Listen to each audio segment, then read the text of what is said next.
Day, comment allez-vous les amis? Eh bien moi ça va.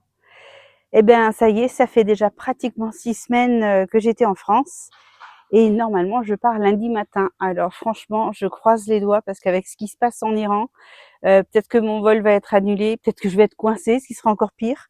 Je préférerais encore être coincée ici en France que à Abu Dhabi quand même, tant qu'à choisir. Ou à Rome, parce que je fais escale à Rome aussi. Alors le point sur ces 6 semaines, eh ben waouh! Si je devais résumer en un seul mot mes impressions de la France, ça serait dysfonctionnel et aussi bien les gens que le pays. Ça a été absolument catastrophique. J'ai même pas été à Nice ou à Cannes parce que j'ai peur tout simplement. J'ai été à Antibes 2 fois, parce que j'avais un ami qui était en vacances et je voulais lui montrer Antibes, mais autrement, j'étais à Villeneuve-Loubet, j'étais à Roquefort, j'étais à Valbonne et c'est tout. Et à Cap 3000 parce qu'il a fallu que j'aille dans un magasin particulier qui n'était que là-bas. Mais c'est tout, je suis pas sortie.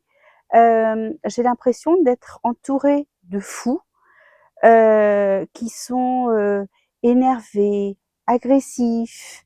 Je parlais à une dame hier qui me dit qu'elle prend le train tous les jours pour aller travailler et que 2 femmes se sont battues physiquement, hein, c'était pas que verbal, pour un siège. Bon, je sais pas, mais moi, c'est pas dans mes habitudes. L'autre jour, il y a un camion fou en plein après-midi qui a foncé sur 20 ou 25 voitures à Antibes, tout en leur faisant coucou.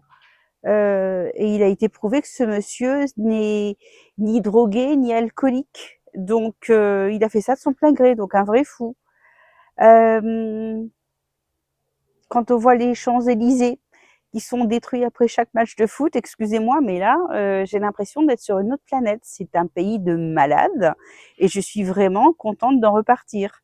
Euh, je suis inquiète pour mes amis qui sont là, mais bon, dans la vie, on a toujours le choix, soit de rester, soit de partir.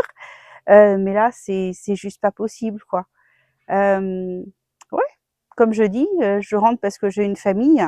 Autrement, la France ne me reverrait plus jamais, je ne m'en porte pas plus mal. Alors surtout si vous venez au Cambodge ou ailleurs en Asie, hein, n'amenez pas ça avec vous. Parce que hier, je parlais à une copine que j'ai rencontrée l'hiver dernier à Dalat au Vietnam. Alors elle est belgo-vietnamienne. Elle a 32 ans et elle me disait qu'il commence à y avoir des problèmes au Vietnam à cause soit des touristes, soit des expatriés, toutes nationalités confondues, hein. Y a un monsieur qui s'est fait tabasser à mort l'autre jour à Da Nang pour un accident de mobilette. Bon, ok, est-ce que ça vaut vraiment le coup d'être tabassé à mort? On peut peut-être régler ses comptes différemment. Moi, si j'ai un problème, j'appelle la police ou alors je discute. Je ne vais pas frapper quelqu'un. Euh, Éventuellement, je claque une porte. Je pense que c'est le pire que je pourrais faire. Il y a sans arrêt des gens tués à coups de couteau ou alors, c'était hier à Nice, je crois, un jeune homme, 2 coups de poing dans la figure, il est mort. Je sais pas comment vous faites à vivre là-dedans, quoi. C'est invivable. On est sans arrêt sur le qui-vive, on est sans arrêt sur ses gardes. Quand on marche dans la rue, c'est comme si on avait des yeux à 360 degrés pour essayer de réagir au plus vite s'il y a quelque chose. Enfin, je sais pas comment vous faites à vivre comme ça. Moi, j'arrive pas. Donc, en fait, je sais pas si vous le percevez parce que vous êtes dedans et je pense vraiment que c'est quand on va ailleurs et qu'on revient que vraiment on se rend compte de ce qui va pas dans le pays. Moi, ça me choque, ça me prend aux tripes.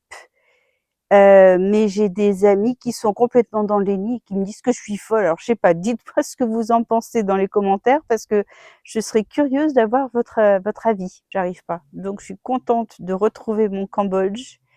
Euh, c'est la saison des pluies. Il pleut pas encore beaucoup, donc c'est juste une averse en fin de journée, mais une bonne averse. C'est pas du crachin breton.